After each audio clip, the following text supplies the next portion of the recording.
Dear students, I'm continuing now. Let's understand, we are on question number 13. What is the time period within which the invoice has to be issued for supply of services? Yes, so it has to be issued within, आपको पूरा 31 to बताना पड़ेगा. It has to be issued within 30 days, and for insurance and banking it has to be issued within 45 days. And continuous supply में invoice कब raise करना है, तो आपको ये तीनों चीज़ें यहाँ पे बतानी पड़ेगी. अब जरा KYN करके इस चैप्टर में ये कंसेप्ट कौन से पेज नंबर पे दिया है जरा मुझे बताओ. कौन से पेज नंबर पे दिया है जरा मुझे बताओ. Page number 163. Same. What is the time period within which invoice has to be issued in case of continuous supply of goods? ये भी concept कौन से पेज पे दिया है? Continuous supply of goods कौन से पेज पे है? 160? Check करो and then tell me, no?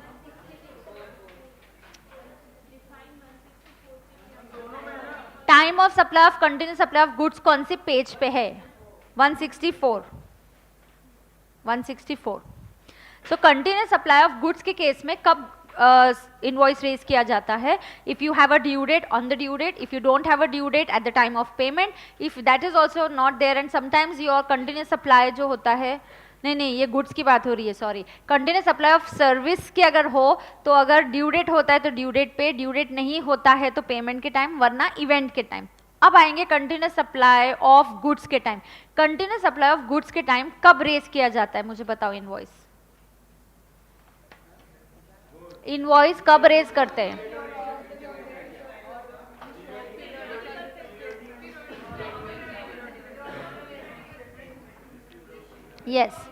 Yes, so it is done before issue of periodical statement. So when you are going to give a periodical statement, at that time you have to raise the invoice. So you can check here, page 164 पे आप KYN करके देख सकते हो. Goods का 163 है, ठीक है, जो भी है आपने बताया पेज नंबर मैंने नोट किया है, एकदम बिगनिंग में दिया हुआ है.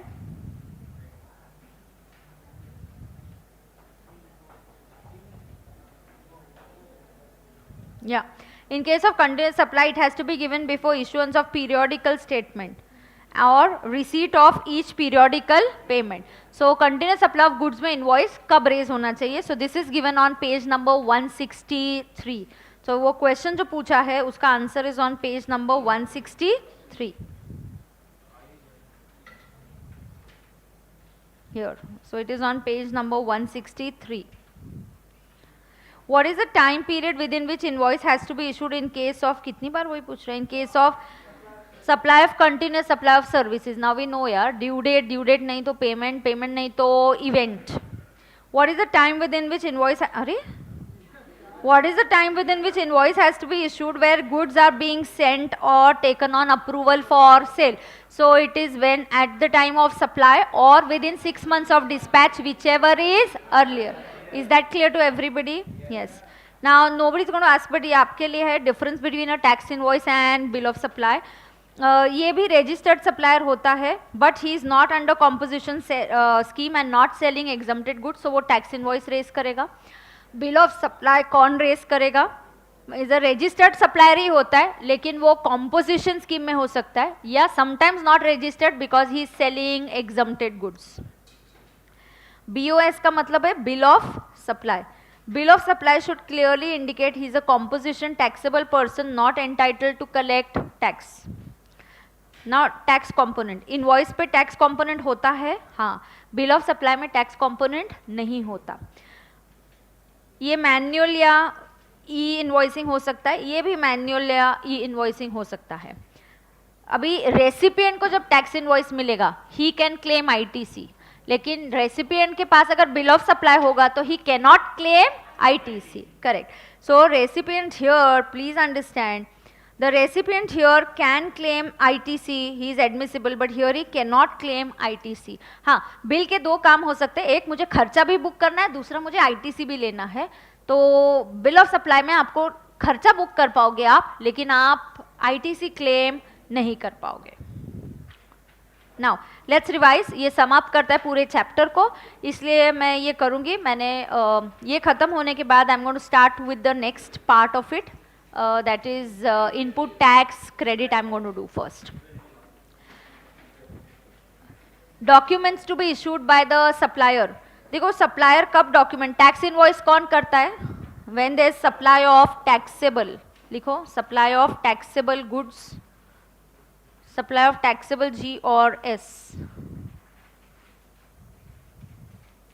सप्लाई ऑफ टैक्सेबल G और S.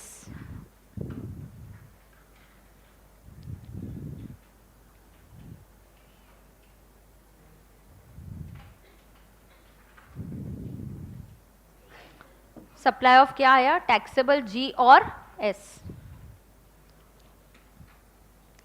Revise tax invoice, revise tax invoice या कंसोलिडेटेड टैक्स इनवॉइस, ये कब रेस करना पड़ता है? when you apply for registration within 30 days and you get a retrospective registration, तब आपको क्या करना पड़ता है? You can raise a revised tax invoice. So you can write here, when supplier applies for registration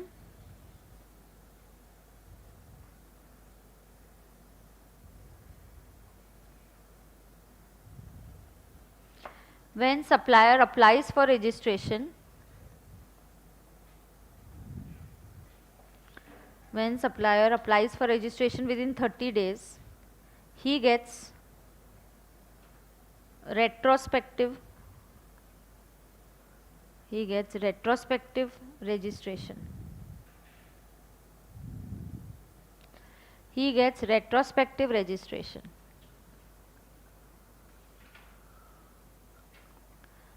When supplier applies for registration, he gets retrospective registration.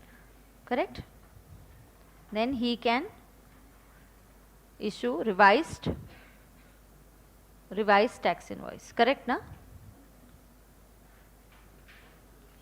तो ये chapter आपके लिए एक पेज में यहाँ पे समअप कर दिया है. जैसे हमने value of supply, time of supply, सबका एक एक बनाया था, वैसे ही हम इसी चैप्टर के भी सारे डॉक्यूमेंट्स एक पेज पे आपको समअप कर दिए गए. Bill of supply, bill of supply कौन रेज करता है?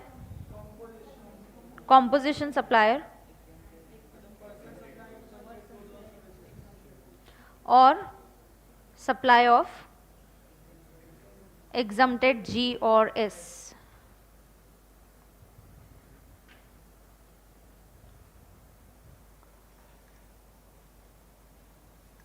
करेक्ट है?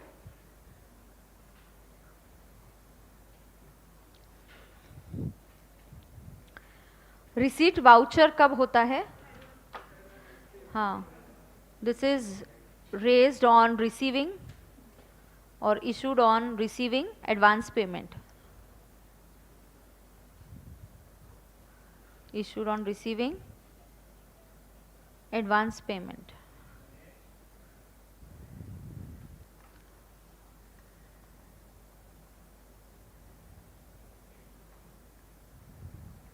रिफंड वाउचर कब होता है? पहले क्या होता है? Advance is received, however no supply,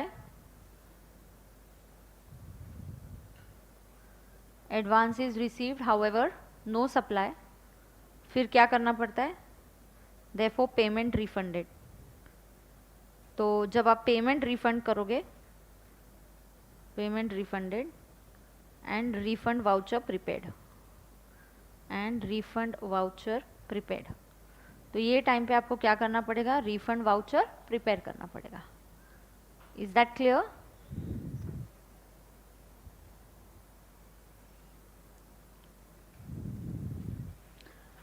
debit note already क्या होना चाहिए? टैक्स इनवॉइस होना चाहिए. Already tax invoice is there, already tax invoice is there.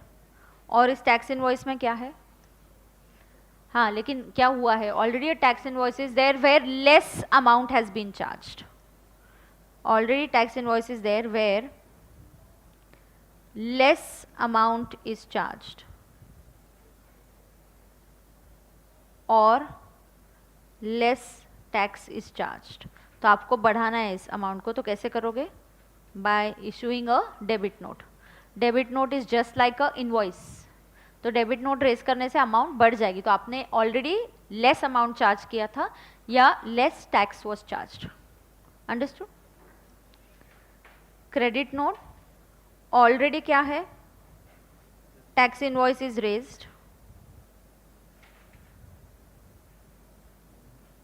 already tax invoice is there where more amount or more tax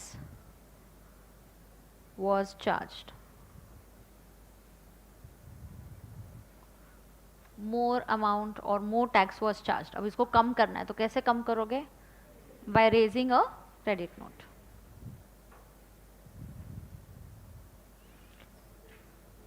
delivery challan कब करना है, when movement of goods takes place without supply of goods of G takes place without supply. 4 situations है students, अगर आपको याद आते होंगे तो आप यहाँ से लिखना चालू कर सकते हो. 1 क्या है, quantity is not known, quantity of like gas is not known. दूसरा, G sent for job work, G goods sent for job work. तीसरा, G sent without supply.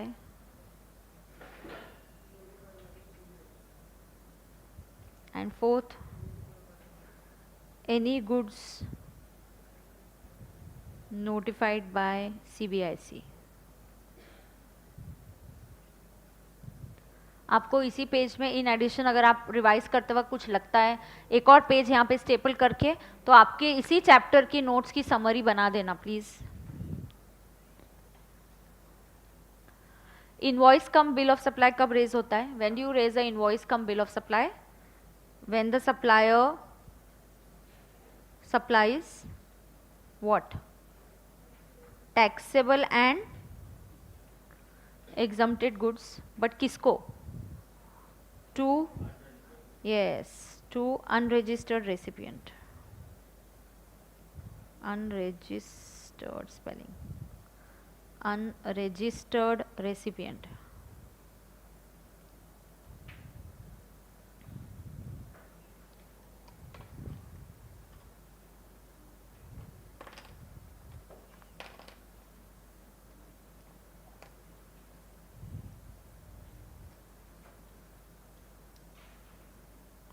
आगे, documents to be issued by recipient, ये कब, RCM में.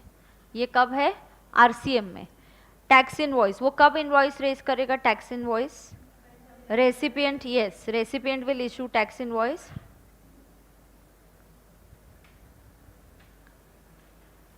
Tax invoice when supplier is unregistered, supplier is unregistered, correct. and unregistered supplier पक्का 9(4) में तो होने ही वाला है, 9(3) में हो सकता है या नहीं हो सकता. Payment voucher, recipient will always issue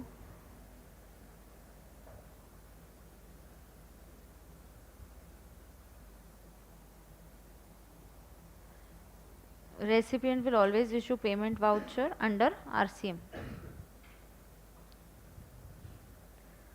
Recipient will always issue payment voucher under RCM.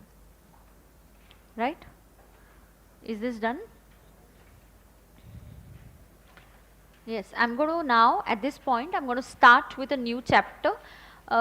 There's concept 13, for which I'll discuss with you after some time after the class. But right now, of course, it will be there, it will be covered and it will be taught. So we'll be having those lectures after some time. Now I'm going to start with the next important chapter, which is input tax credit. ये chapter आपकी A category में आता है, मतलब 6 chapters जहाँ पे आपका marks का weightage होता है between 50 to 80%. So it is an important chapter. So here let's understand. पहले मैं आपको कुछ चीज़ बताऊंगी, आप समझ के लोगे और उसके बाद ही लिखना चालू करोगे. Till then, nobody will write anything. So I want everybody to sit straight and look straight here, please. How was, but जितना part invoice, debit, credit note किया, how was that chapter? Very easy. It got summed up also in that one particular page of yours, right? Was it easy? Yes. Now focus and understand. Dear students, I am on an extremely important chapter. ये chapter के कुछ hints याद रखना. कभी भी ये chapter one go में मत पढ़ना. Don't try to study this chapter in one go, in one day. No, do it concept wise. Today I'll learn 3 concepts only, then I'll learn the other ones, because it is not possible to take it. Few concepts, the initial ones are very very easy. There are some parts in this chapter like concept 5 and 6 which I am going to tell you कि बस इसको ऐसे इतना ही part learn करो, पूरा का पूरा मत लर्न करो. क्यों? आपको समझेगा जब आप हम करेंगे, that time you will understand what I mean by it. Now students, input tax credit is the crux of GST. You know, you are going to get GST में आपको सेट ऑफ मिलने वाला है, इसीलिए तो जीएसटी में हमने switch over किया. यहाँ पे seamless flow of set off होने वाला है. So you are going to have a seamless flow of set off. So under GST what is happening is, हर पॉइंट पे आपको सेट ऑफ मिलते जाएगा, बिल्कुल मिलते जाएगा. क्या इसके कुछ रूल्स है? हाँ, कुछ रूल्स है. आप ऐसे ही और यूं ही सेट ऑफ नहीं क्लेम कर सकते. So if I want to claim a input tax credit, I need to satisfy certain conditions. I want everybody to focus and understand. Let it straight go into your head. ये chapter normally students को difficult लगता है. क्या बोला? ये chapter normally students को difficult लगता है. I have always been telling you this in income tax also. तो जब मैं बोलती हूँ कि चैप्टर थोड़ा डिफिकल्ट लगता है, तो आपने थोड़े एक्स्ट्रा एफर्ट्स लेने चाहिए कि मैम अभी सिखाई रही है तो ऐसा करते हैं कि ये चैप्टर हमें डिफिकल्ट ना लगे, या इस चैप्टर की जैसे 6 कंसेप्ट है तो कुछ कंसेप्ट इधर ही क्लास में समझ के खत्म कर दो. So please we can do that. It's on you to decide. So focus and understand. Students, I am now telling you some basic concepts of input tax credit. What is exactly, tell me, how do you calculate GST liability? आप कैसे calculate करते हो? Yes, you calculate output tax minus input tax. Yes, so I do output tax minus input tax. And what I get is your tax liability. ये GST की liability and you will be paying this to the government. मैं आपको बताती हूँ ये जो tax liability होती है, जैसे कि आपका सेल्स है 10 लाख. क्या है? सेल्स कितना है? 10 लाख. एकदम अंडरस्टैंड करके लो, कंसेप्ट वाइज समझ के लो. पहली 3 कंसेप्ट्स तो बहुत ही इजी है, 3 या 4 जो भी नंबर होगा अभी नहीं पता, but initial few concepts very very easy, extremely easy. Okay, now आपका सेल्स कितना है? 10 लाख. 18% का टैक्स, तो आपकी टैक्स लायबिलिटी आउटपुट टैक्स कितना आएगा? 1,80,000. पता है कैसे समझना होता है? समझ के लेना. कोई भी लायबिलिटी डिस्चार्ज करने के मेरे पास 2 तरीके हैं. मेरी लायबिलिटी है कितनी? 180. नाउ मेरा सेल्स 6 लाख का है, परचेजेस 6 लाख का है, सेल्स 10 लाख मैंने बोल दिया. 6 लाख पे 18% निकाल के बताओ कितना आता है? 5 lakh, no 50, 1,08,000. 1,08,000. Now here I say 1,08,000. तो बचा कितना? 72,000. Now what do I have to understand technically? Technically समझ के लो. Technically I say my GST liability was 180. What was my GST liability? 180. I paid it in 2 ways. You can discharge. Look and listen to the technical terms I'm using. I can discharge my GST liability in 2 ways. One through ITC and the other through cash payment. तो मेरी liability थी 1,80,000. उस 180 में से I took ITC. I paid GST by utilizing ITC. क्या बोलते हैं? I paid GST by utilizing ITC of 1,08,000. And the balance I will pay in cash. And the balance I will pay in cash. मतलब मैंने 1,08,000 का set of लिया और बचा हुआ I will pay it in cash, मतलब check से पे करेंगे, बैंक के थ्रू पे करेंगे. तो स्टूडेंट्स ये बोलने का तरीका होता है. This is a technical language. The technical language says my liability is 1,80,000. आपको ये डे 1 से पता है कैलकुलेशन, सिर्फ अभी उसके टेक्निकल टर्म समझो. My liability is 180. How did I discharge my liability? How did I fulfil my liability? by claiming set off और by utilizing ITC. कितना ITC यूटिलाइज किया आपने? 1,08,000. और कितना पेमेंट कैश से करना पड़ेगा? बचा हुआ आपको कैश में 72,000 पे करना पड़ेगा. ठीक है, ये एक हुआ, एक चीज हुई. अभी ITC जो क्लेम करना होता है, कभी कभी सीधे से हमें नहीं मिलता, कुछ कंडीशंस होती है। स्टूडेंट्स, अगर आप पीजीबीपी का चैप्टर लोगे और ये चैप्टर लोगे, इसकी लॉजिक और कंसेप्ट में सिमिलैरिटी है, right? Now what is the similarity?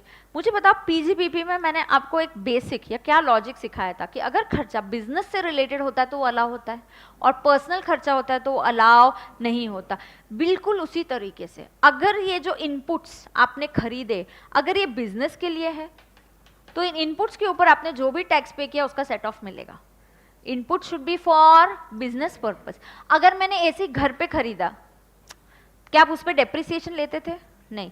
अगर मैंने फर्नीचर घर के लिए खरीदा, क्या आप उसको बुक्स में रिकॉर्ड कर सकते हो? नहीं। मैंने अगर पर्सनल खर्चे के लिए घर के स्टाफ को सैलरी दिया, डोमेस्टिक हेल्प है, जो भी सर्वेंट्स है उनको सैलरी दिया, क्या वो अलाउ होता है बुक्स में? बिल्कुल नहीं, ये पर्सनल है। लेकिन यही एसी आपने ऑफिस में इंस्टॉल किया, क्लासरूम में इंस्टॉल किया, यही आपने यहाँ स्टाफ की सैलरी दी, so will that be treated as an expenditure? Yes, it will be treated as an expenditure. Will that be treated as an expenditure? Yes, it will be treated as an expenditure. Similarly here, अगर मैंने मेरे inputs, अब हम बात करेंगे पूरा ITC के बारे में। अच्छा, what is ITC? ITC is claiming set of. किस चीज का सेट ऑफ मिल रहा है मुझे? किस चीज का मुझे सेट ऑफ मिल रहा है? टैक्सेस। कौन से taxes? Taxes paid on what? On inputs. What are my inputs? My inputs are three things. What are my inputs? Three things. What three things? Just inputs, input services and capital goods. What are my inputs? Inputs मतलब raw material, inputs, input services and capital goods. तो तीनों चीजों के inputs खरीदने के time अगर आपने कोई भी टैक्स का पेमेंट किया होगा तो क्या मैं सेट ऑफ क्लेम कर सकते हैं? बिल्कुल आप सेट ऑफ क्लेम कर सकते हो, but provided this should be use for business purpose. अगर मैंने सीए की कंसल्टेंसी सर्विसेज ली है, ऑडिट फीस, उसके ऊपर जीएसटी पे किया, is that my input service? Yes, it is use for my business purpose. Yes, I can very much claim. उसके ऊपर अगर मैंने जीएसटी पे किया है, मुझे उसका सेट ऑफ मिलेगा। अगर मैंने एसी खरीदा है और उसके ऊपर मैंने जीएसटी पे किया, क्या मुझे उसका सेट ऑफ मिलेगा? हाँ मिलेगा, because it is a capital goods. मैंने अगर यही एसी घर पे इंस्टॉल किया और उसके ऊपर जीएसटी पे किया, तो क्या मुझे उसका सेट ऑफ मिलेगा? बिल्कुल नहीं मिलेगा, because that becomes a personal expenditure. Because that becomes a personal expenditure, then I can't claim that set off, then I can not claim that set off. So whatever, it's like business and profession, logical. Business के लिए use करोगे मिलेगा, हाँ proportionately करोगे तो हम proportionately allow करेंगे। जैसे हमने कितनी बार डेप्रिसिएशन किया है, car was use for business purpose, use for personal purpose, तो हमने भी प्रोपोर्शनेटली, इधर भी प्रोपोर्शनेटली करेंगे। अगर कोई भी इनपुट्स आपने कुछ पर्सनल और कुछ बिजनेस के लिए किए तो प्रोपोर्शनेट, ये अलग बात है, ये स्पेशल केसेस है। बाद में, पहले मैं हमेशा क्या बोलती हूँ, focus on normal things. First focus on normal things. So I must have taken all these inputs for what purpose? For business purpose. I must have taken all these inputs for what purpose? For business purpose. So it is necessary that my inputs are taken for business purpose. So focus and understand. Now मुझे कौन से taxes का set off मिलेगा? Pay attention, मुझे कौन से taxes का set off मिलेगा? Can I get set of of taxes paid CGST अगर पे किया होगा तो हाँ। If I have paid SGST तो उसका सेट ऑफ मिलेगा, बिल्कुल। If I have paid IGST उसका सेट ऑफ मिलेगा, हाँ बिल्कुल मिलेगा। आई have paid taxes under RCM,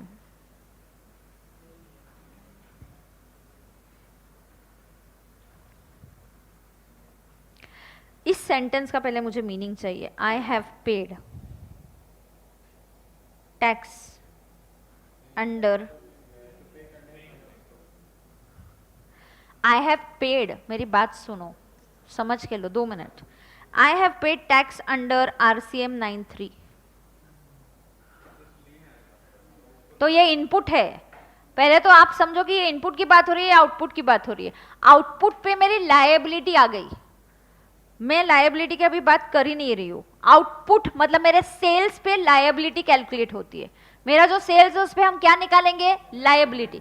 अब मैं लायबिलिटी की बात नहीं कर रही हूँ, मेरी लायबिलिटी फिक्स हो गई है 180।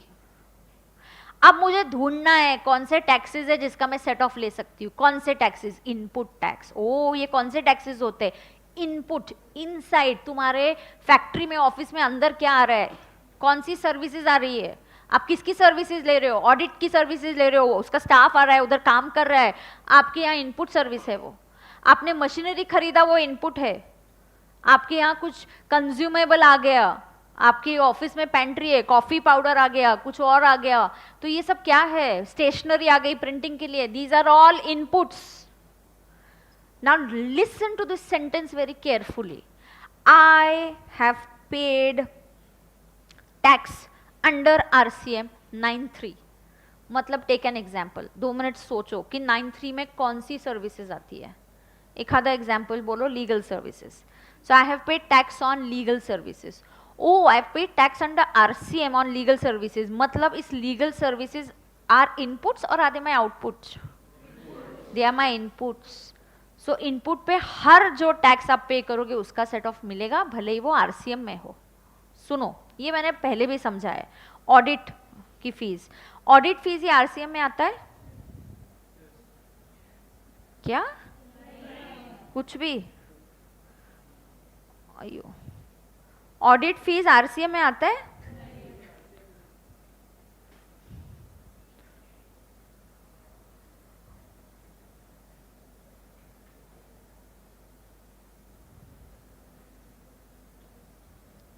इस बिल का आप एंट्री क्या करोगे? ये आपका क्या है? आपको बिल मिला, मैंने बिल दिया ऑडिट का, आपका कोई बिजनेस चल रहा है। क्या चल रहा है आपका? बिजनेस। तो मैंने बिल दिया आपको, क्या करोगे इस बिल का? किधर रिकॉर्ड करोगे? PNL में? पक्का? ऑडिट फीस किधर जाएगा? PNL में। तो ऑडिट फीस PNL में जाएगा। क्या अमाउंट से PNL में जाएगा? 1 लाख। फिर ये 18,000 किधर जाएगा? Duties and taxes. आप बैंक से पे कितना करोगे? 1,18,000। ऑडिटर को दोगे कितना? 1,18,000। 1 लाख आपका क्या होगा? खर्चा, एक्सपेंडिचर। कहाँ जाएगा? PNL में। 18,000 आपका क्या है? सेट ऑफ क्लेम करोगे। ये 18,000 क्या है? आपका इनपुट टैक्स है। तो मैंने एंट्री ऐसी करनी है, audit fees 1 lakh sorry taxes. अभी मैं एक ही एंट्री करती हूँ फास्टर जाने के लिए, नहीं तो you have to record it separately. C और S अलग अलग करना पड़ता है। Taxes 18,000 to PKD 1,18,000, then PKD 1,18,000 to bank कितना? 1,18,000 बरोबर। ये 18,000 मेरा इनपुट टैक्स है। क्यों? बिकॉज ये मेरी इनपुट सर्विस है। Do I provide audit services? तुम्हारा बिजनेस है, मैंने तुम्हारे लिए ऑडिट किया है, तुम्हारे लिए ऑडिट किया, तुमको सर्विस दिया है, ये तुम्हारा क्या है? इनपुट है। It is your input service. All taxes paid on input services, ये एलिजिबल कर दिया। अब मैंने लीगल फीस ली, कितना बिल है?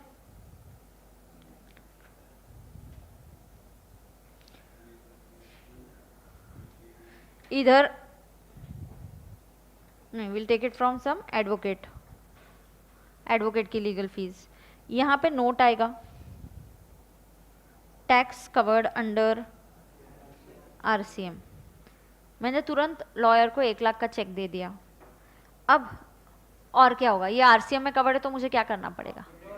मुझे 1 लाख पे टैक्स पे करना पड़ेगा। अब एंट्री बताओ जरा। हाँ, मैं एडवोकेट को कितना दूंगी? 1 लाख। हाँ, तो लुक सुनो, legal fees account debit 1 lakh to advocate. इधर ही मुझे GST भी रिकॉर्ड कर दूँ? चलो करती हूँ। इनपुट टैक्स कितना? 18,000 टू एडवोकेट कितना? सिर्फ 1 लाख। एंड आई मे पे दिस टू बैंक कर देंगे 18,000। अब जब एडवोकेट को पेमेंट करोगे, एडवोकेट का 1 लाख टू बैंक 1 लाख। ऊपर की ऑडिट फीस में भी मेरा आउटफ्लो 1,18,000 है। ऑडिट फीस के टाइम भी मेरा आउटफ्लो कितना हुआ? 1/18, लेकिन 1/18 मैंने पूरा किसको दे दिया, पीकेडी को, तो I will take 18 and I will pay to the government, PKD will take 18 and pay to the government. लेकिन जब हम इसकी बात करते हैं लीगल फीस की, I will pay advocate 1 lakh and 18,000 मैंने टू बैंक बोला because I have paid this to the government, लेकिन है तो मेरा इनपुट वाला ही टैक्स, क्योंकि लीगल फीस क्या है, इनपुट सर्विस, इनपुट सर्विस पे paid tax is going to be called as input tax. ये भी मैंने 18,000 मेरी जेब से पे किया, ऑडिट फी वाला भी 18,000 मेरी जेब से ही पे किया, तो क्यों मुझे दोनों का सेट ऑफ नहीं मिलना चाहिए, मिलना ही चाहिए। अरे मैंने जेब से पे किया यार, सिर्फ एक जगह मैंने डायरेक्टली गवर्नमेंट को दिया और एक जगह मैंने पीकेडी को दिया और पीकेडी ने गवर्नमेंट को दिया। एक जगह मैंने डायरेक्टली लीगल फीस गवर्नमेंट को क्यों दिया, क्योंकि वो आरसीएम में कवर्ड था, अगर आरसीएम में नहीं होता तो मैं एडवोकेट को देती 1/18 और वो जाके गवर्नमेंट को पे करता। हो कुछ भी, गवर्नमेंट को ऐसे दो या ऐसे दो, दिया तो है ना तुमने, 18,000 तो मेरी जेब से गया ना, तो मुझे क्यों नहीं सेट ऑफ मिलेगा, वो भी मेरी इनपुट सर्विस का ही टैक्स है। तो मेरे बोलने का मतलब ये है, जो मैं इतना लंबा आपको स्टोरी बताया सिर्फ एक सेंटेंस समझाने के लिए बताया है कि व्हेन आई पे टैक्सेस अंडर आरसीएम, आई पे taxes under RCM, that means I am paying taxes on my inward supplies, my inputs, I am liable to claim ITC. Taxes paid under RCM are eligible for set off. एक तरफ audit fees, एक तरफ legal fees. Auditor ने मुझसे 1,18,000 लिया, advocate ने सिर्फ 1 लाख लिया, तो क्या मैंने सिर्फ 1 लाख दिया? उसी दिन मुझे गवर्नमेंट को 18,000 भी देना पड़ा, आरसीएम में कवर्ड है। दोनों केसेस में मैंने 1/18 ही दिया, 1 लाख खर्चे का, 18,000 टैक्स का। भले ही मैं टैक्स गवर्नमेंट को ऐसे इनडायरेक्टली पहुंचाऊं या ऐसे पहुंचाऊं, है तो मेरा इनपुट टैक्स, मुझे तो सेट ऑफ मिलना ही चाहिए। सो भले आप ऑडिटर आपसे टैक्स कलेक्ट करे या एडवोकेट आपको बोले ये आरसीएम में कवर्ड है, लेकिन है तो मेरी इनपुट। इनपुट टैक्स में क्या क्या कवर्ड होता है? Taxes that I pay on my inputs. Sometimes on my inputs I have to pay taxes under RCM. These taxes are also eligible for set off. These taxes are also eligible for set off. क्या समझा? समझा या नहीं समझा? पक्का? अच्छे से? हाँ, अब तक तो इंट्रोडक्शन ही चल रहा है, अब सुनो। किधर गया? इधर। अब मैंने क्या आपको बताया कि मेरे इनपुट्स क्या क्या है। अब हम फोकस सिर्फ कर रहे हैं इनपुट टैक्स के ऊपर। किस पे फोकस कर रहे हैं? सबने यहाँ ध्यान देना है। हम किस पे फोकस कर रहे हैं? इनपुट टैक्स के ऊपर। इनपुट टैक्स में हमें क्या समझना है? इनपुट टैक्स में हमें ये समझना है कि इनपुट्स के ऊपर जो टैक्सेस पे किया उसका सेट ऑफ मिलेगा। मेरे इनपुट्स क्या क्या फॉर्म के हो सकते हैं? इनपुट्स, इनपुट सर्विसेज और कैपिटल गुड्स। जल्दी, माय इनपुट्स कैन बी और what type? Inputs, input services, capital goods. इधर ही क्लास में लर्न करो, loud and clear everybody, come on. पहला इनपुट्स, दूसरा इनपुट सर्विस, तीसरा input capital goods. These are my inputs. Input tax is tax on inputs. Inputs का मतलब inputs, services and capital goods, और टैक्सेस का मतलब भले वो सीजीएसटी हो, एसजीएसटी हो, आईजीएसटी हो, यूटीजीएसटी हो, और टैक्सेस पेड अंडर आरसीएम। 93 वाला हो, 94 वाला हो, 53 वाला हो, 54 वाला हो, मतलब आईजीएसटी का आरसीएम, आईजीएसटी का 53 वाला, आईजीएसटी का 54 वाला, सीजीएसटी का 93 वाला, सीजीएसटी का 94 वाला, ये सब मिला के क्या हो जाएगा? Input tax. इतना ही नहीं, कभी कभी I must have paid IGST on imports also. Imports of goods पे हम क्या टैक्सेस पे करते हैं? BCD plus IGST. क्या ये वाला आईजीएसटी भी सेट ऑफ के लिए मिलेगा? हाँ मिलेगा। मैंने गुड्स इंडिया के बाहर से खरीदे, गुड्स तो अंदर ही आए, इनपुट्स ही है, मेरी फैक्ट्री के अंदर है वो गुड्स, सिर्फ कहाँ से आए? इंडिया के बाहर से। तो इन गुड्स के ऊपर मैंने कौन सा टैक्स पे किया? IGST plus BCD. BCD customs का सेट ऑफ नहीं मिलता, लेकिन किसका मिलेगा? आईजीएसटी का। Understand, you have to try and visualize students, what is coming in is my inputs, what goes out. Government pays a watch, क्या जा रहा है तेरी फैक्ट्री के बाहर? गुड्स जा रहे हैं, बेचा, चलो टैक्स कलेक्ट करके दे दो। गवर्नमेंट तुम्हारे सेल्स पे फोकस करती है और तुम गवर्नमेंट को बोलते हाँ सेल्स पे भी करो फोकस, बट मैंने खरीदते वक्त ऑलरेडी तुमको टैक्सेस दे दिए। मुझे दिए? हाँ, मुझसे सप्लायर ने लिए और सप्लायर ने तुमको ही दिए, तुम ही को दिए मैंने टैक्सेस। दो सेट ऑफ, गवर्नमेंट बोलते चलो दे देंगे सेट ऑफ. इनपुट टैक्स, इसको क्या बोलते हैं? Input tax. बरोबर? Is that clear to everybody? Yes. Now let's understand. इन इनपुट टैक्सेस का मुझे सेट ऑफ कब मिलता है? कब मिलता है? जब ये मैं बिजनेस के लिए यूज करती हूँ, when I use them for my business. Correct. Now let's understand. एक टेबल बनाया मैंने जो हम लिखेंगे. This is just to understand all about ITC. अभी तक मैंने स्टार्ट नहीं किया. I am just teaching you some basic concept, so it's easy for me to teach you this chapter. Here who can claim ITC? लिखो a registered person. Who can claim ITC? लिखो a registered person. कौन सा page number है notes का? Page 2. Yes, so please open page 252 of your notes and let's start writing.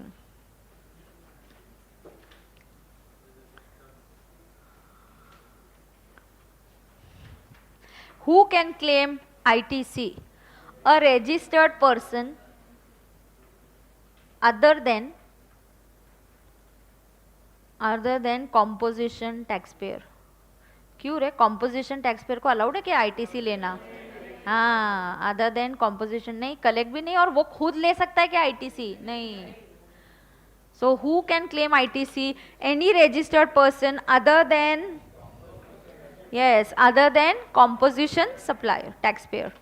आपको किस चीज का आईटीसी मिलेगा? You will get ITC of what? Input taxes.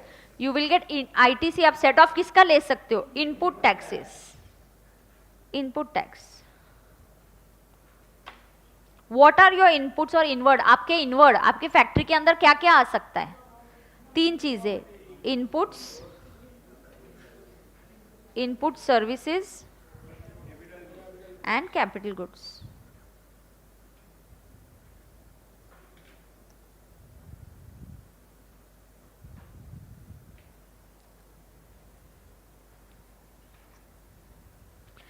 These are your inward supplies. मतलब आप जो खरीदते हो, आप परचेज करते हो. करेक्ट?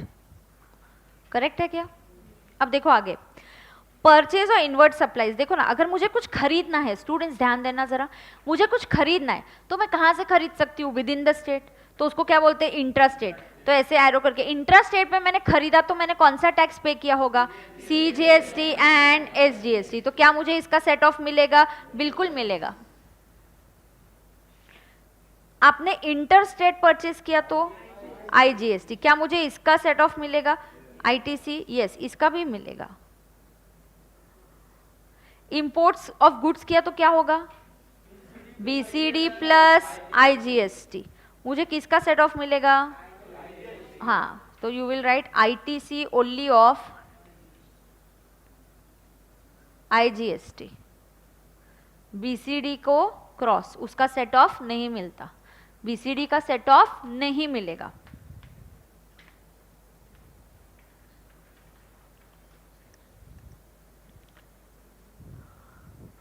ना इनपुट टैक्स मतलब क्या? इनपुट टैक्स मतलब क्या? ना understand. Input tax means it could be CGST, it could be SGST, it could be UTGST, it could be IGST, plus it could be, आप CGST प्लस SGST पे कर सकते हो अंडर RCM. कौन सा? 9394. एंड यू मे पे IGST also under RCM which is 5354. ये हुआ आपका input tax.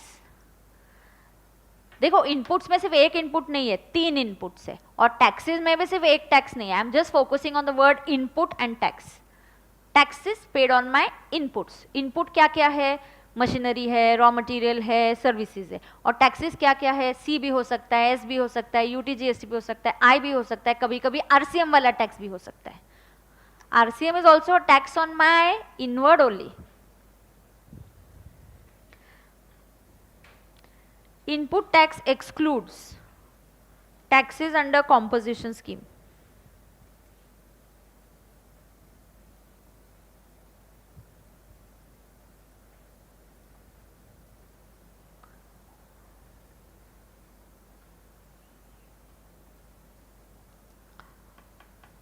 Correct?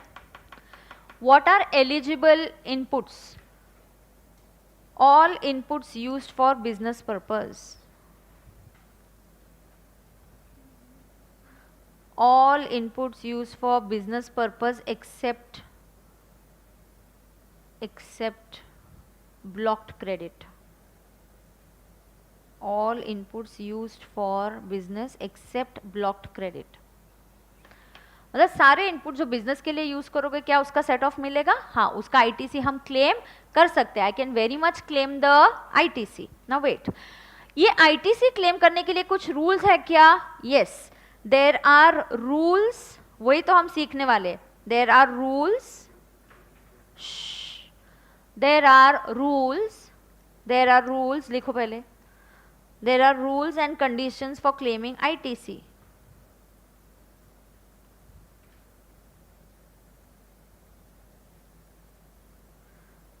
There are rules and conditions for claiming ITC. कुछ रूल्स है, ऐसे ही नहीं मिलेगा. हाँ, सारे inputs which are use for business purpose उनका मिलेगा. हाँ मिलेगा, subject to you satisfy some rules. So if you satisfy some rules and conditions you can claim ITC. You cannot claim ITC on some inputs. So some inputs are not eligible for ITC. So ऐसे जो inputs ITC के लिए eligible नहीं है उनको बोला जाता है blocked credit. उनको क्या बोला जाता है? blocked credit. ये blocked credit की list is given to us under section 17 subsection 5. Under section 17 subsection 5. Under section 17 subsection 5 मैंने रफली आपको बताया कि मैं आपको चैप्टर में अभी क्या क्या सिखाने वाली हूँ. मैं आपको चैप्टर में सिखाने वाली हूँ कि क्या रूल्स और कंडीशंस फॉलो करने पे आईटीसी मिलेगा, कौन से टैक्सेस का आईटीसी मिलेगा.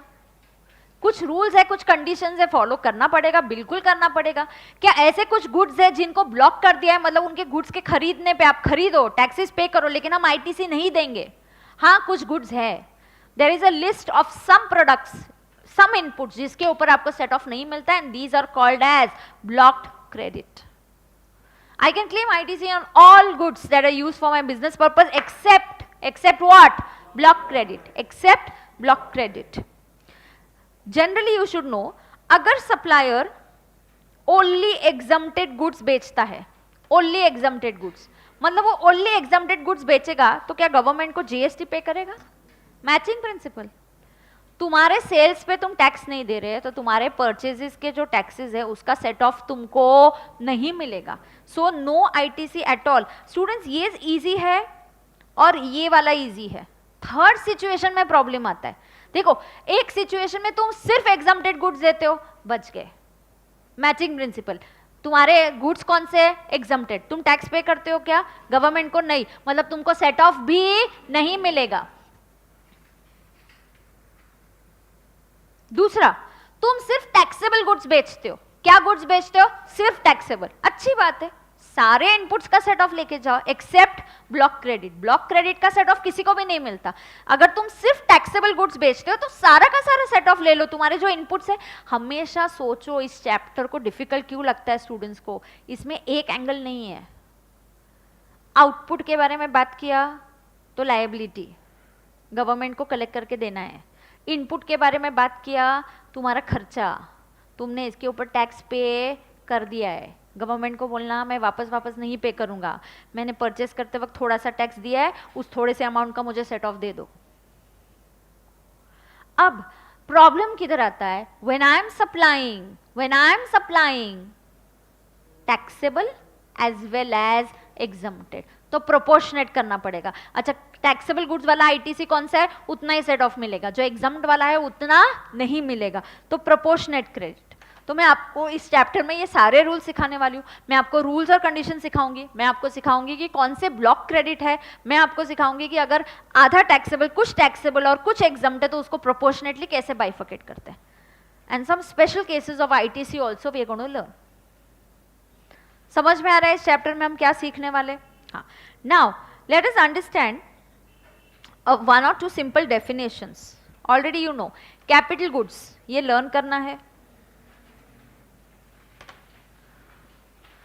कैपिटल गुड्स की डेफिनेशन लर्न करना है. Capital goods means goods the value of which is capitalized in the books. So what is the meaning of capital goods? What page are we on? 2. Yeah, so you're on page 250. So you're on page 250 of my notes. Capital goods means goods which have been capitalized in the books. कितना easy definition है. अरे thank God it's a very easy definition. Earlier excise था, earlier VAT था, सब कुछ था, वहाँ पे capital goods की definition बहुत complicated होती थी. अब उन्होंने बहुत simplify कर दिया. What is capital goods? Goods that are capitalized in the books. तो बुक्स की मीनिंग से सेम कर दिया. इनकम टैक्स के कैपिटल गुड्स और ये कैपिटल गुड्स आर सेम. जो कैपिटलाइज कर दिया that is capital goods. What are inputs? Any goods other than capital goods. What are inputs? Inputs कुछ भी हो सकता है डियर स्टूडेंट्स. इनपुट्स मतलब सिर्फ मैंने गुड्स खरीदे वो नहीं होते. बेचने के लिए गुड्स खरीदे वो भी इनपुट्स है. फेविकॉल पैकिंग के लिए खरीदा वो भी इनपुट है. एक स्क्रू खरीदा उसके ऊपर जीएसटी किया वो भी इनपुट है. Fevicol, packing material, wrapping paper, कुछ भी मैंने खरीदा जो मैंने कंज्यूम भी किया होगा, कंज्यूमेबल्स भी मेरे इनपुट्स है. Whatever comes in, Fevicol comes in, goods come in, screws come in, any small consumable things come in, everything is my input. Inputs are of 3 types. Divide them into capital goods, inputs, just goods matlab, and services. Capital goods are ones that are capitalized. Capitalized को छोड़ के बाकी सब goods बनेंगे inputs, और services will come under the category of services. समझा क्या? Input service is any service which is going to be used by the supplier in the course of business. हाँ, तो ये सारे 1 2 3 4 यहाँ तक तो लर्न करना ही है. मैं आगे देखती हूँ कौन सी डेफिनेशन है. इनपुट टैक्स तो मैंने तुमको डेफिनेशन सिखाई दी है, देख लेते एक बार. इनपुट टैक्स मतलब क्या? It means central tax, state tax, IGST, UTGST paid on G और S और both. It includes IGST even charged on imports. ये देखो एक मिनट, तुम्हारा ये वाला पार्ट खोलो, देखते हैं यहाँ पे देखो हमने कवर किया क्या. ये देखो, तो यहाँ पे आप इवन लिख सकते हो IGST ऑन इम्पोर्ट्स. देखो क्या क्या इनपुट टैक्स की डेफिनेशन में मैंने ऑलरेडी कवर किया है, सब यहाँ पे कवर हुआ है. देखो क्या है. Is it CGST? Yes. Is it SGST? Yes. UTGST? Yes. IGST ये इंडिया के अंदर वाला है. Then this is IGST on imports. Then this is taxes under RCM. This is IGST under RCM. अब देखते हैं इनपुट टैक्स की definition. क्या हमने सब लिख के लिया? देखते हैं इनपुट टैक्स में क्या क्या कवर होता है. Input tax is CGST, SGST, IGST on goods or services. Now IGST on imports. IGST किसका? Imports वाला. ये भी आएगा. IGST on imports. Will this also come? Yes. Tax payable under subsection 9394. ये क्या है? RCM. RCM का CGST. Tax paid under 5354. RCM for IGST. And taxes under 9394 of the respective state, मतलब SGST का RCM. तुमको कितने बोला ऐसे लिखो, डायरेक्टली लिख सकते. Input tax means CGST, SGST, IGST, UTGST. It also includes IGST paid under RCM. It also includes CGST paid under RCM. It also includes SGST paid under RCM. Easy. Tax payable under any provisions of union territory का भी आ गया 7374. RCM of UTGST. UTGST का RCM. अयो चलो जल्दी बोलो. अब बोलो डेफिनेशन क्या हो गया इनपुट टैक्स का. CGST, SGST, UTGST, IGST. Full stop. SGST paid under RCM. CGST paid under RCM. IGST paid under RCM. UTGST paid under RCM. All these are input taxes. But what is not an input tax? Composition tax. अगर आप composition supplier को indirectly कभी कभी वो आपसे tax लेता होगा goods की प्राइस बढ़ा के, वो टैक्स की अमाउंट अलग नहीं दिखाता है. बट कॉम्पोजिशन सप्लायर के साथ जो भी आपका ट्रांजैक्शन हो वो कभी भी इनपुट टैक्स की डेफिनेशन में नहीं आएगा. डन. डेफिनेशन लर्न हो गया? हुआ कि नहीं? हाँ. Input tax credit means taking credit of input tax. What is input tax credit? Taking credit of input tax. Inward supply. What is inward supply? Receipt of goods or services. What is inward supply? Receipt, अंदर आ रहा है. Outward is your selling, you're giving it out. Inward is coming in, you're receiving goods and you're receiving services.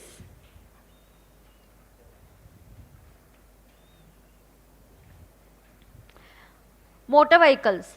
It means any mechanically propelled vehicle adopted for use upon roads. ठीक है हाँ, but does not include पे focus करते. It does not include vehicle on fixed rails, मतलब railways नहीं.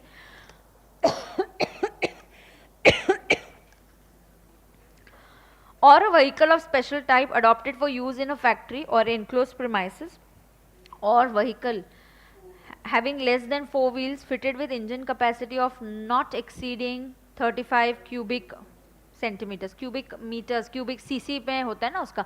So 35 cc के yes cubic capacity जो होता है, less than 4 wheels, but उसका cubic capacity कितना होना चाहिए था? 35, not exceeding 35. Do you understand that? Motor vehicles को related बहुत ही डिटेल में हम जाने वाले. 13 seater, about 13 seater and all that stuff. So कुछ ही कंसेप्ट में वो आने वाला है, तो वापस ये डेफिनेशन उधर कवर कर लेंगे. टैक्सेबल सप्लाई मतलब क्या? गुड्स जिसके ऊपर टैक्स लेविएबल है.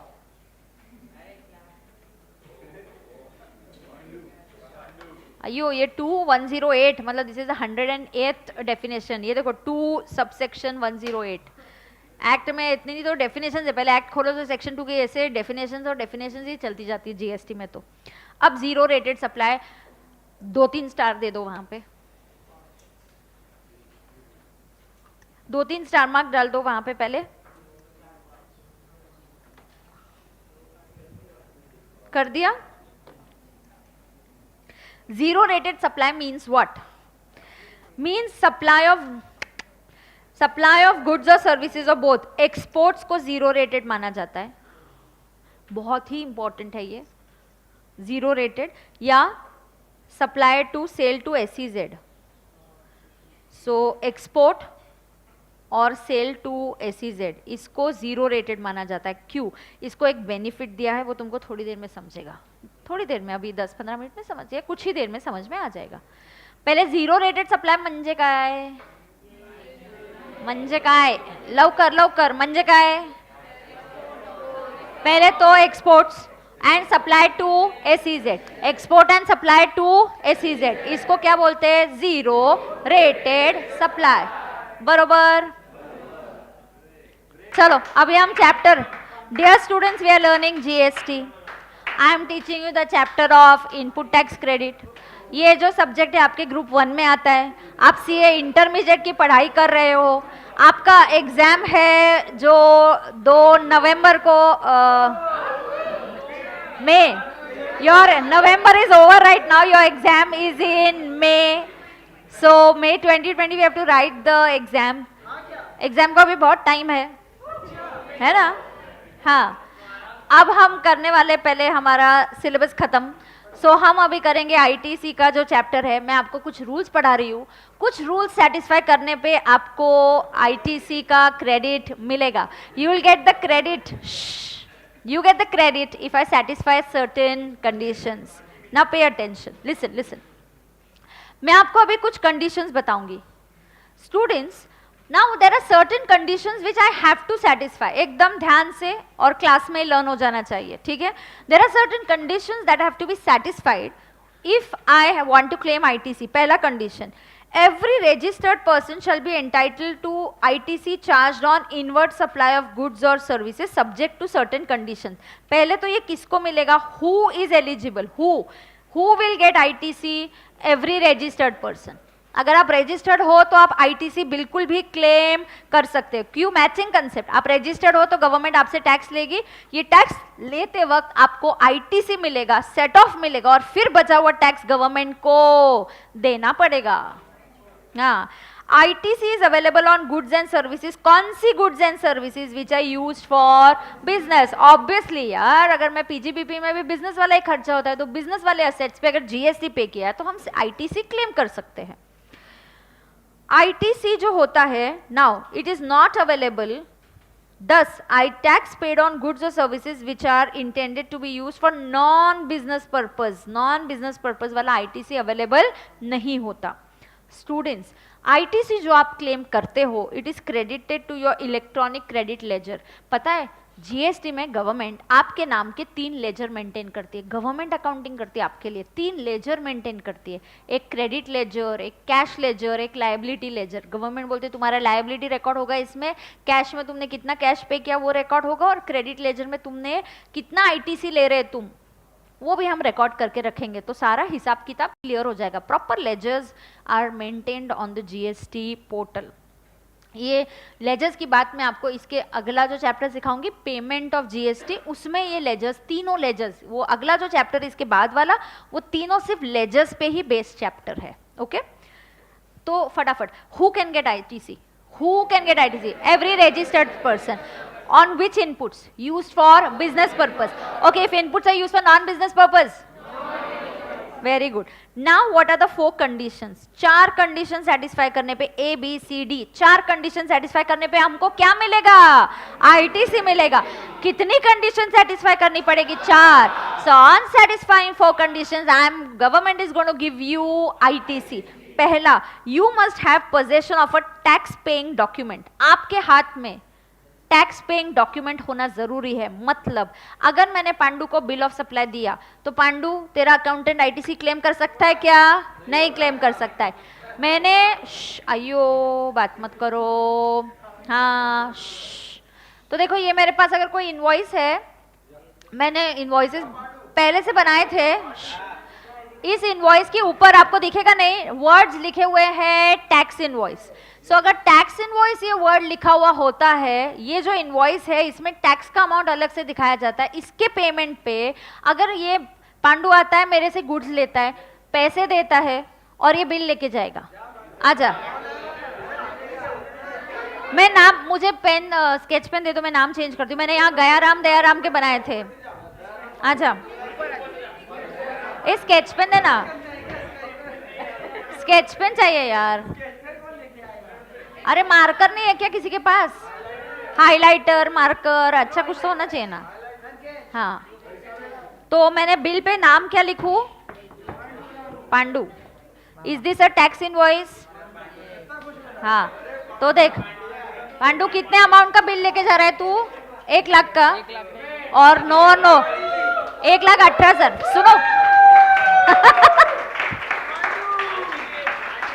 अब सुनो ना, मैं पांडु को बोलती हूँ ये लो गुड्स, मैंने उसको कुछ गुड्स दे दिए, हाँ गुड्स तुम्हारे ट्रक में आ गए, ठीक है।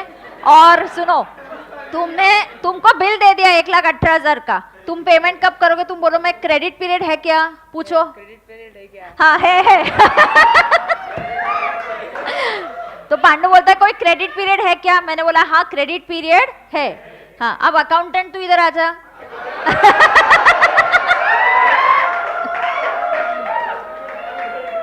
जल्दी आना अकाउंटेंट, जल्दी आ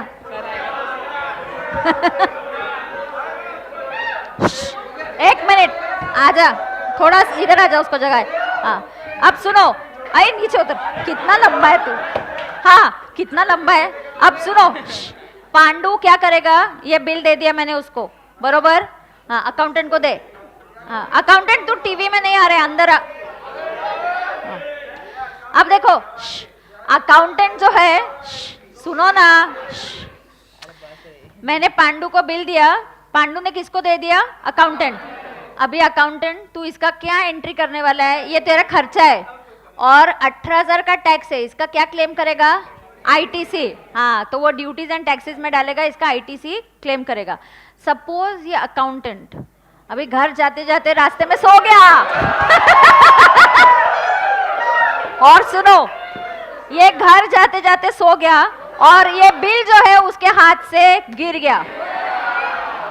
अभी इसने 18,000 का रिकॉर्ड तो कर दिया और 18,000 का भी इसको आईटीसी मिलेगा या नहीं मिलेगा? नहीं मिलेगा। अगर उसके पास ये टैक्स पेइंग डॉक्यूमेंट नहीं है तो वो आईटीसी क्लेम नहीं करेगा। आईटीसी पांडु उसका सैलरी पेमेंट मत करना। हाँ अब सुनो, हाँ फीस हाँ नहीं नहीं, ही is a professional, he is a chartered accountant, so he is charging fees. हाँ तो वो प्रोफेशनल फी उसकी कम नेक्स्ट टाइम से आनी। तो उसके पास एक आइडिया है, वो बहुत होशियार बच्चा है।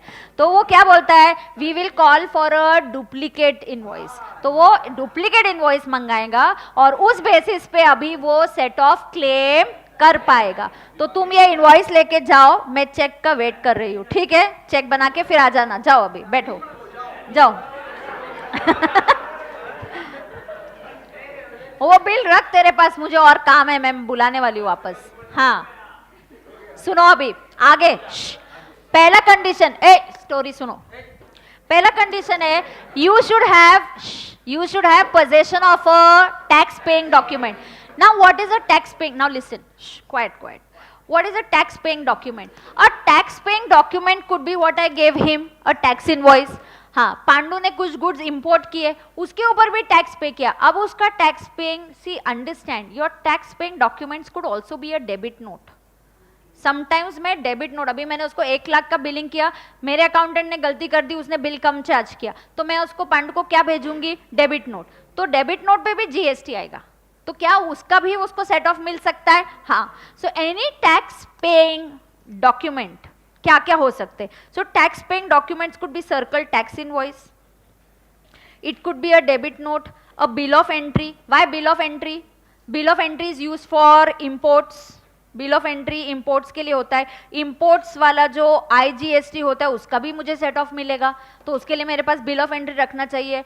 तो पांडु ये सारी लिस्ट तुम्हारे अकाउंटेंट को अच्छे से बता दो, उनको भी पता होगी, वो आपको बता देंगे ये डॉक्यूमेंट्स संभाल के रखने चाहिए, तो आप इनको बिल्कुल खोना मत, ये डॉक्यूमेंट्स बहुत ही इंपॉर्टेंट है।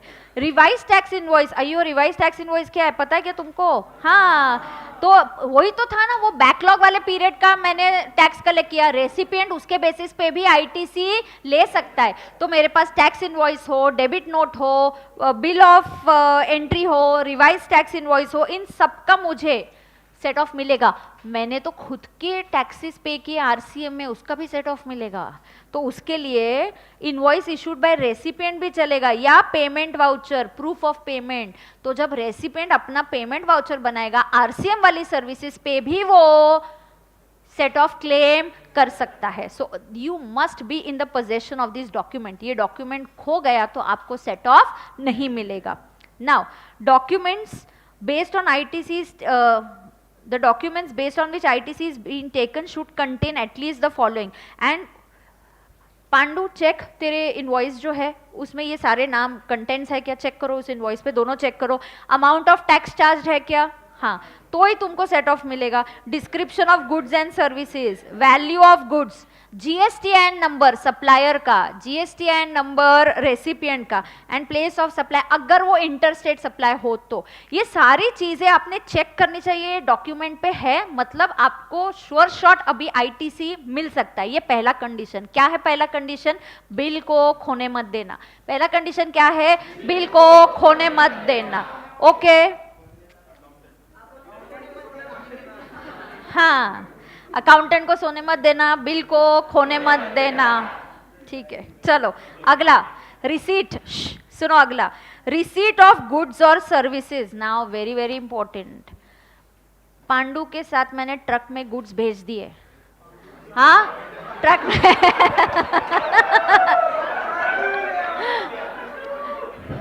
नाउ सुनो सुनो, अरे सुनो, अरे रे रे रे रे रे रे सुनो।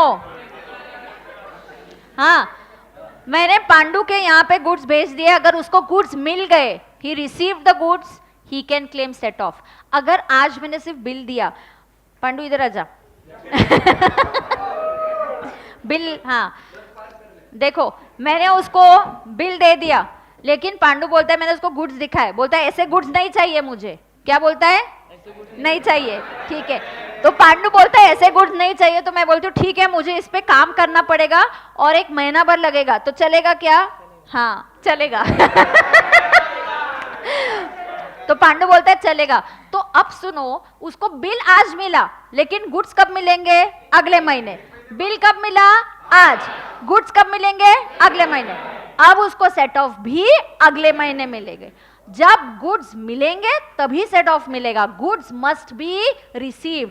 बिल खोना नहीं, गुड्स को रिसीव करना चाहिए. बिल खोना नहीं है, गुड्स को रिसीव करना चाहिए. Very very important that you receive the goods. Now in fact अगर गुड्स मैंने इसको इंस्टॉलमेंट में भेजे, ये बोलता है अरे ये गुड्स नहीं है क्या, थोड़े तो अभी हमारे साथ भेज दो, मुझे मेरा काम चालू करना है, तो मैंने थोड़े गुड्स अभी भेजे. बिल बनाया 1 लाख का, 25,000 के गुड्स आज दिए, बचे हुए 25,000 के गुड्स अगले महीने दिए, बचे हुए 50,000 के गुड्स तीसरे महीने में दे दिए, तो उसको सेट ऑफ भी तीसरे महीने में मिलेगा.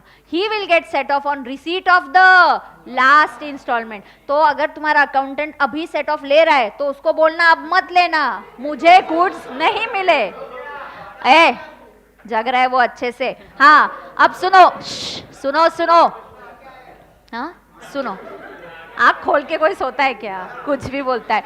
हाँ सुनो, I have to receive the goods. So even if he got the invoice, सिर्फ उसके बेसिस पे सेट ऑफ नहीं होगा. Goods have to be received. And if you are receiving goods in installment, you will get ITC only on the receipt of the last installment. तो अब जाके office में जाना, अकाउंटेंट को बोलना कि बिल आ गया है लेकिन गुड्स अभी तक नहीं आए, तो सेट ऑफ क्लेम नहीं करना. जाओ अकाउंटेंट को बता दो कि सेट ऑफ नहीं लेना है. हाँ बोल दिया क्या अकाउंटेंट को, क्या बोला, सेट ऑफ क्लेम मत करो. जब गुड्स मिलेंगे, अकाउंटेंट को जब गुड्स मिलेंगे, जब गुड्स रिसीव होंगे तो सेट ऑफ करना. अब सुनो, पांडु ऑफिस जाता है, बोलता है अरे सोचता है अभी गुड्स तो आए नहीं, एक काम करते हैं गुड्स अगले महीने आएंगे. तो वो मुझे फोन करके बोलता है कि गुड्स जो है मुझे मेरी ऑफिस में मत भेजना, मेरा कोई कस्टमर है, डायरेक्टली कस्टमर के यहाँ पे भेज दो. तो गुड्स में बी रिसीव्ड बाय पांडु और गुड्स में be received on behalf of Pandu by somebody else. इस मॉडल को, ये जो तरीका होता है इसको बोलते हैं ship to X bill to Y. क्या बोलते हैं, ship to X bill to Y. Goods का शिपिंग हुआ किधर और बिलिंग हुआ पांडु के पास. गुड्स गए किसी और के पास और बिलिंग हुआ पांडु के पास. इस मॉडल को बोलते हैं शिप टू बिल टू. क्या बोलते हैं, शिप टू बिल टू. तो bill to somebody else, ship to somebody else. चलेगा क्या, चलेगा. तो goods should be received, and even if it is in ship to bill to model, we will assume the goods have been received. We will assume the goods have been received. तो Pandu office जाता है और बोलते हैं अरे मेरा customer जो है उसी एरिया में है, वहीं पे है, आपके पास में है, तो एक काम करो, एक लॉट जो है या ये कुछ जो गुड्स है directly send it to my customer. But bill किधर जाएगा, पांडु को. So bill to Pandu, ship to customer. Bill to Pandu, ship to customer. Is this model also allowed? Yes. Now can Pandu से, कैन इनकम टैक्स ऑफिसर या GST officer go and tell Pandu तुम्हारे पास goods नहीं आए तो सेट ऑफ नहीं मिलेगा? No, he can say this is a bill to ship to model. कौन सा model, bill to ship to model. शाबाश. पहला कंडीशन बिल, दूसरा गुड्स. बिल होना चाहिए, दूसरा गुड्स भी होने चाहिए. Goods should be receive. Goods must be receive, मैंने रेड में मार्क किया है. Goods must be receive by the recipient or any another person on his direction. Sometimes the goods or services may be received by another person on the direction of the recipient. इस model को बोलते हैं bill to X, ship to Y model also included. Under this model, the goods are delivered to Y, but the billing is done to X as he is the purchaser. समझा क्या सबको? It would be deemed, bill to ship to model में क्या होगा, it will be deemed. What will be deemed? कि goods have been received by Pandu only. Okay. It would be deemed that X has received the goods in such scenario. So ITC will be available to X on whose order the goods are delivered to the third person. Order किसने दिया goods का? पांडु ने. Bill किसको दिया? पांडु को. goods किसको भेजा? Customer. क्यों? पांडु ने बोला कि ये goods किसको भेजो? कस्टमर को. So this is bill to ship to. Example, registered head office. Pay attention. Registered head office, New Delhi of ABC Private Limited enters into a contract with DEF Private Limited of New Delhi for repair and maintenance of computer system installed at its registered branch office in Bangalore. DEF Private Limited issues an invoice to ABC for services provided by it, though the actual services are received by the branch office. Now please understand, head office ABC है. Head office ने decide किया कि सारे computers का repairs हम ही करवाएंगे, सब एक जगह पे कंप्यूटर्स है, तो हेड ऑफिस ने कॉल किया सप्लायर को, प्लीज हमारी ब्रांच ऑफिस में जाके सर्विस दे दो, ठीक है। पेमेंट हेड ऑफिस करेगा, बिल किसके नाम पे, हेड ऑफिस पे, सर्विस किसको मिला, ब्रांच को। चलता है, चलता है। This is bill to ship to model. What model, bill to ship to, बरोबर। तीसरा condition, tax on supply should actually be paid to government. अब देखो, tax on supply should actually be paid to government, ये responsibility किसकी है, हमारे example में पांडु की है या मेरी है। क्वेश्चन ध्यान से पढ़ो, वो सेंटेंस ध्यान से पढ़ो। Tax should actually have been paid, मैंने टैक्स किससे कलेक्ट किया, पांडु से।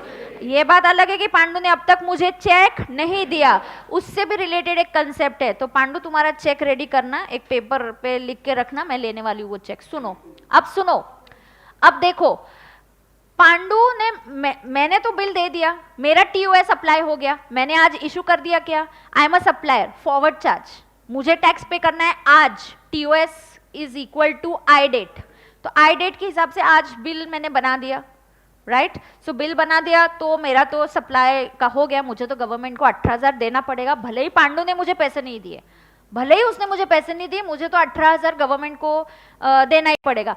मैं अगर 18,000 पे करूंगी तो तब जाके पांडु को सेट ऑफ मिलेगा। So tax should have actually been paid by cash और utilisation of ITC. However provisional ITC can be taken initially. Now Pandu can do what? Listen. Her bill का मैचिंग होने वाला है, बिल जो मैं record करूंगी और बिल जो पांडु रिकॉर्ड करेगा, हर बिल का हमारा एक ही बिल है, एक ही इनवॉइस है जो मैंने उसको दिया है, वो भी उसको एंटर करेगा रिटर्न्स में, मैं भी मेरे रिटर्न्स में एंटर करूंगी, दोनों मैच हुआ तो पांडु को सेट ऑफ मिलेगा। बट पोर्टल को ये मैचिंग करने के लिए 2-3 महीने लग जाते हैं। मैं मेरा रिटर्न भरूंगी, फिर पांडु अपना रिटर्न भरेगा, फिर दोनों का मैचिंग होगा, पोर्टल काम करेगा, फिर पोर्टल दोनों को नोटिस भेजेगा, फिर मुझे पता चलेगा अच्छा किसी की तो डालते वक्त गलती हो गई, या पांडु को पता चलेगा, फिर वो उसके अकाउंटेंट को, तो ये सारे प्रोसेस में लगभग 2 महीने निकल जाते हैं। कैन मीनवाइल पांडु को गुड्स मिल गए, इनवॉइस आ गया, क्या वो सेट ऑफ ले सकता है? Yes, he can claim set of. उसके पास बिल है, तूने रिटर्न भर के तुम्हारा सेट ऑफ ले सकते हो, he can take the set off right now. आगे मैचिंग नहीं हुआ तो क्या होगा वो आगे बताऊंगी, बट फिलहाल के लिए can he claim set of? Yes, assuming everything is going good, everything is going normal, I have paid my taxes, he can claim the ITC. बिल्कुल फिलहाल के लिए yes, he can claim it. Fourth condition, filing of return. The registered person taking ITC must have filed his return. Pandu तुमको ITC चाहिए तो तुम तुम्हारा return भर के लो। क्या करके लेने का? रिटर्न भरना चाहिए। जो ITC क्लेम कर रहा है, तुमको क्लेम करना है ना, ITC क्लेम करना है ना, तुम्हारा रिटर्न तो भरो, जीएसटी का रिटर्न तो भरो, तो मिलेगा ITC। तो ITC मिलने की 4 कंडीशंस क्या है? एक, you must have the tax paying document in possession. दूसरा, you must have received the goods or services. It is okay if you receive the goods or services under bill to ship to model. It's okay if you receive the services under bill to ship to model. Third, जो supplier है उसने government को tax pay किया। तीसरा, जो registered person Pandu है जिसको ITC claim करना है, उसने अपना रिटर्न भरना चाहिए। अरे वो रिटर्न भरेगा तो गवर्नमेंट को पता चलेगा ना आईटीसी है, इसको सेट ऑफ करने का है, तो तुमने रिटर्न भरना चाहिए। ये 4 कंडीशन सेटिस्फाई करोगे, ये 4 कंडीशन सेटिस्फाई करोगे तो क्या होगा? आईटीसी मिलेगा। अब सुनो ना, एग्जाम्पल 1, 1 मिनट। हाँ, A is a trader who places an order on B for consignment of, read the example, read example 1 carefully.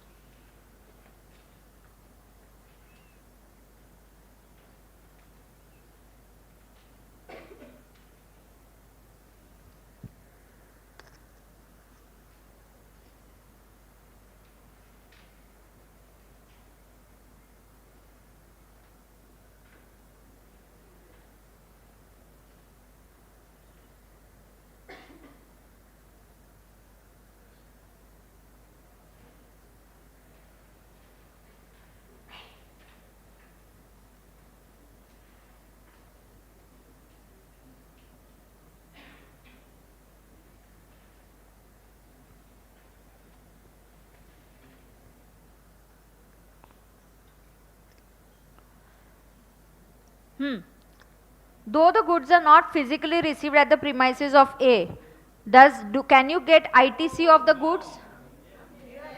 What? Of course you can get. Bill to ship to model है ये. क्या चल क्या रहा है? A is a trader who places an order on B for consignment of soda ash. A receives a buying order from C for the same quantity. A instructs B. A ने B को क्या instruction दिए? Bill मुझे भेजो, लेकिन goods. So this is bill to ship to model. So can A claim ITC? Yes. A can claim ITC. लिख दो ऐसे. B is the supplier. Goods C के पास गए, बिल A के पास आया. A can claim ITC because it is assumed A has received the goods under. It is assumed that A has received the goods.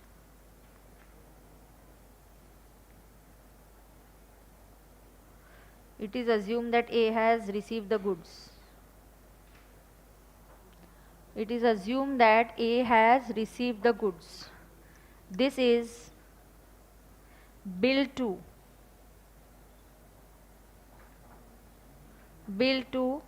ship to model. Students है क्या कोई?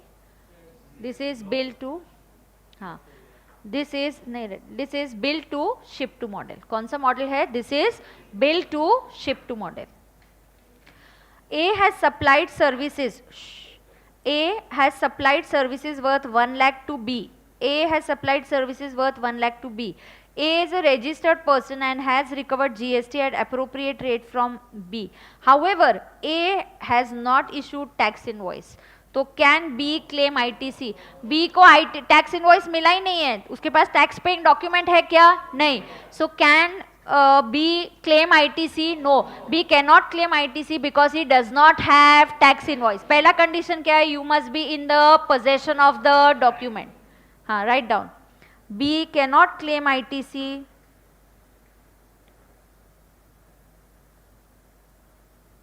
as he does not have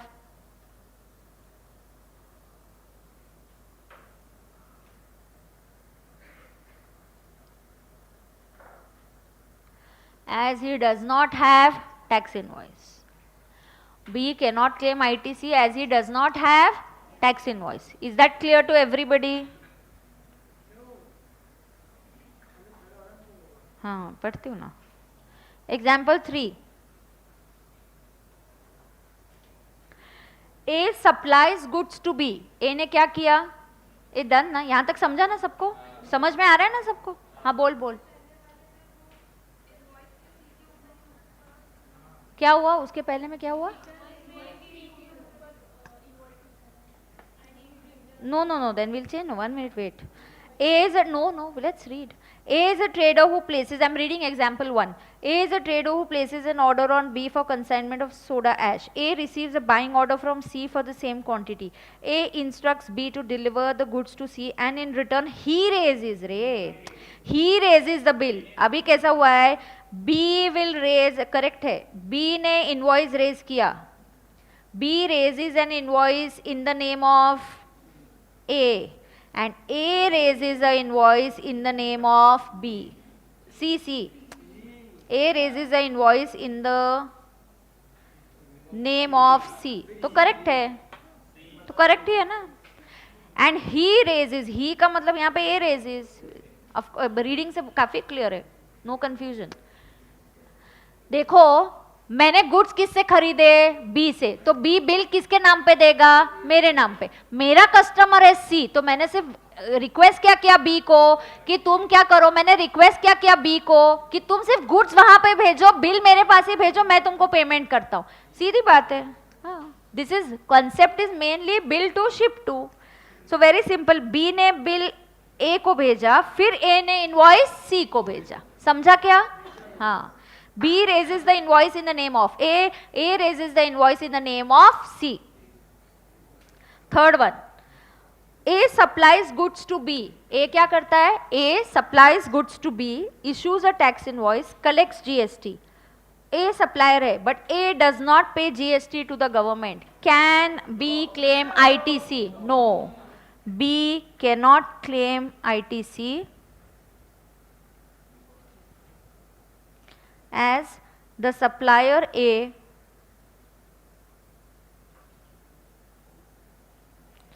has not paid GST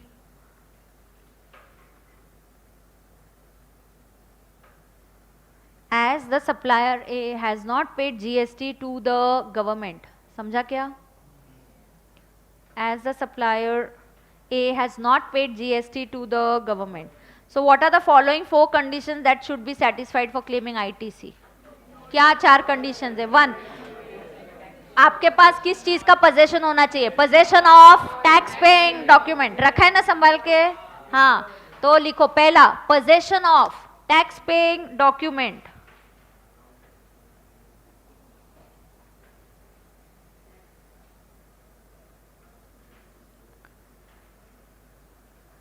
Possession of the tax paying document. दूसरा, receipt of G और S. receipt of G और S. कोई exception है क्या कि मुझे goods नहीं मिले किसी और को मिले? कौन सा exception है आज चलता है वो? bill to ship to model allowed. तो bill to ship to model allowed. तीसरा क्या है? Who should pay the tax? Supplier. Supplier should pay the tax to the government.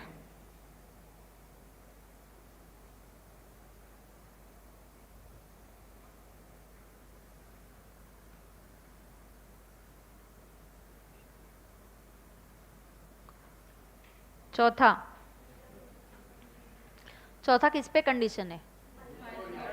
हाँ, किसको? रेसिपिएंट को. हाँ, recipient who wants to claim ITC should file GST return. Yes, recipient who wants to claim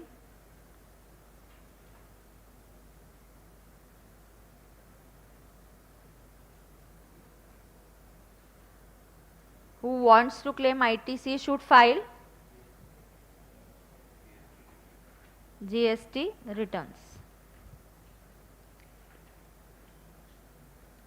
Should file GST returns. अगला part.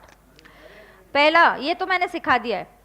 Goods are received in lots. मतलब क्या रे? Instalment में. Goods कैसे दिए? बिल बनाया एक, आधे गुड्स आज भेजे, आधे कुछ दिनों के बाद अगले महीने में भेजे.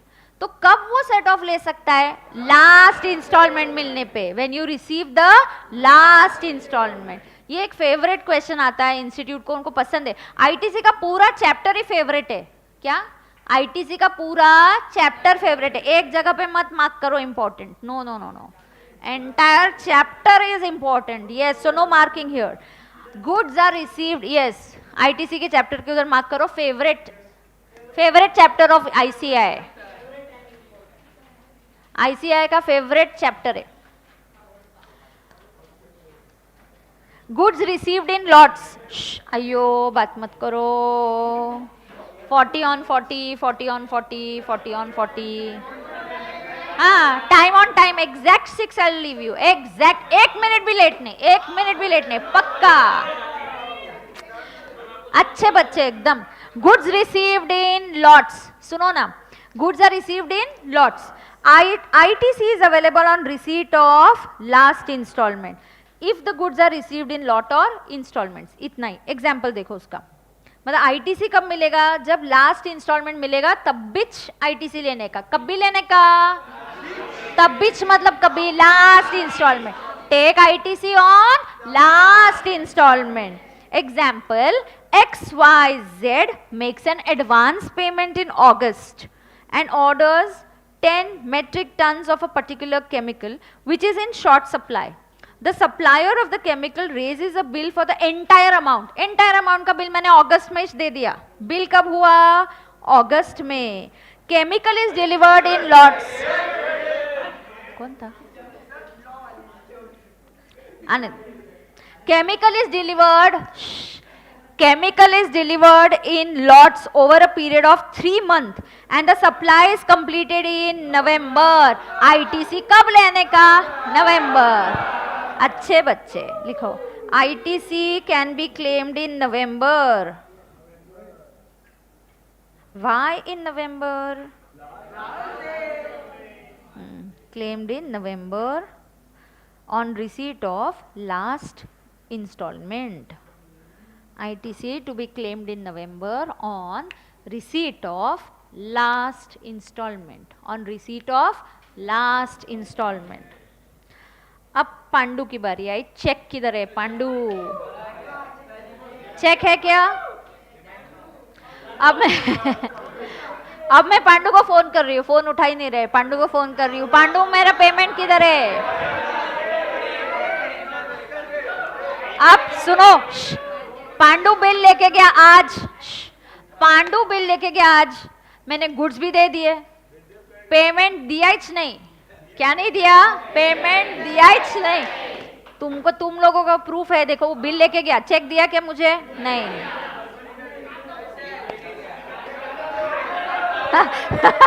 अकाउंटेंट बोलता है मेरा फीस भी नहीं दिया.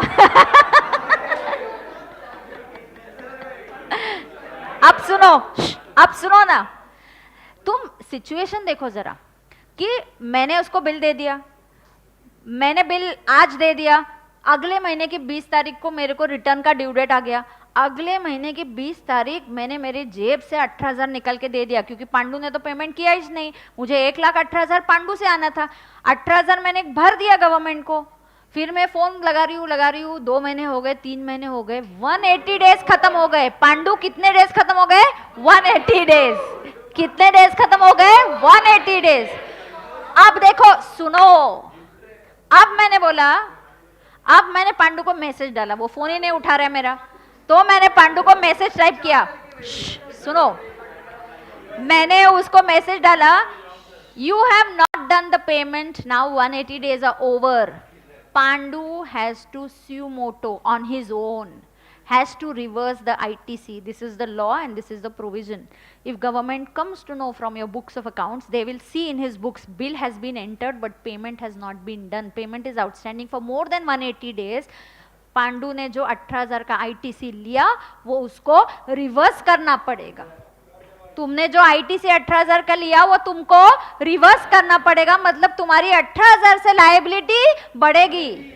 उसकी 18,000 से लायबिलिटी बढ़ेगी. और अच्छी बात है ये प्रोविजन है यार, बिकॉज मैंने मेरी जेब से पैसे निकाल के दिए और मेरा गुड्स भी चले गए. मुझे पेमेंट भी नहीं आया 6 महीने तक. पांडु को अभी ITC रिवर्स करना पड़ेगा. फिर मैंने रिकवरी एजेंट को भेजा उसके यहाँ.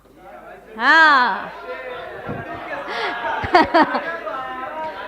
अब तलवार लेके रिकवरी एजेंट गया उसके पास. हाँ अब सुनो.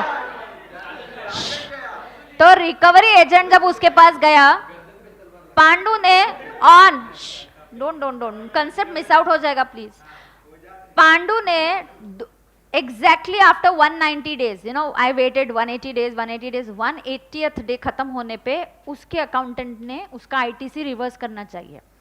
हाँ, ये गवर्नमेंट को उसने खुद ही बताना चाहिए. ये रिस्पॉन्सिबिलिटी गवर्नमेंट ने उसी पे डाली है कि 180 डेज के बाद अगर अभी भी तुम्हारा पेमेंट बाकी है तो उस बिल का तुम सेट ऑफ नहीं ले सकते. तुम सेट ऑफ ले रहे हो, उस बिल का पेमेंट तो करो यार. तो 180 डेज हो गए, पेमेंट नहीं किया, रिवर्स हो जाएगा. ITC क्या हो जाएगा? रिवर्स हो जाएगा. अब पांडु वो रिकवरी एजेंट से डर गया. उसने 190th डे को मुझे चेक भेज दिया. मुझे चेक मिला 1,18,000 का. कितने अमाउंट का चेक मिला? 1,18,000 का. अब पांडु अपने अकाउंटेंट को कॉल करता है, अरे मैंने अभी पेमेंट कर दिया, अब फिर से ITC ले सकते क्या? हाँ ले सकते. अगर आपने सुनो, आपको इनवॉइस मिलेगा. इनवॉइस मैंने पांडु को दे दिया. Can he claim ITC? Yes. उसने पेमेंट नहीं किया. 180 डेज पे पेमेंट नहीं आया. ITC reverse. 190 डेज पे पेमेंट आ गया. रिकवरी एजेंट का कमाल. पेमेंट आ गया. I can reclaim the ITC. तो ये ITC अब क्लेम कर सकता है. जब इनवॉइस गया आईटीसी लिया 180 डेज में पेमेंट नहीं किया, वो खुद ही गवर्नमेंट को इन्फॉर्म करना चाहिए, उसके ऊपर रिस्पॉन्सिबिलिटी डाली हुई है और सीए ने उसको इन्फॉर्म करना चाहिए कि तुम नहीं करोगे तो इट इज नॉट डन, आपको इंटरेस्ट लगेगा, पेनल्टीज लगेगी और this is your not rightly claiming that ITC, you will have to reverse it. 190 days पे उसने मुझे पेमेंट कर दिया, can he now claim the ITC? Yes, very much rightfully, अभी he has all rights to claim that ITC.